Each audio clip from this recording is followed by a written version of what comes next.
तुम्हाला श्रद्धास्थान मानणारी, तुमच्यावर प्रेम करणारी, तुमच्यावर अविरत माया करणारी, तुम्हाला क्षणात माफ करणारी लोक तुम्हाला शाप द्यायला लागली ना, लक्षात घ्या, तुम्ही त्यांना मनापेक्षा जास्त, प्रमाणापेक्षा जास्त दुखवलंय.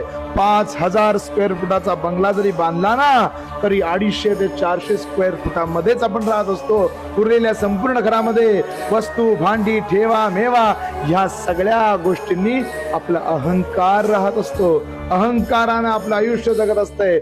माणसाच्या मनामध्ये ह्याच्याविषयी चांगलं, त्याच्याविषयी वाईट, या सगळ्या गोष्टींनी माणसाच्या मनातला अहंकार वाढत असतो. म्हणून लक्षात घ्या, तो अहंकार जोपर्यंत ठेचत नाही, त्या अहंकाराला जोपर्यंत नायनाट करत नाही, तोपर्यंत गाभाऱ्यातला भगवंत आपल्याला भेटत नाही. तुम्ही मंदिरात जाऊ शकता, तुम्ही देवाच्या गर्भगृहात जाऊ शकता, एक वेळ ओळख पाळख दाखवून तुम्ही त्या देवाच्या मूर्तीला स्पर्श करू शकता, पण देवाच्या अंतःकरण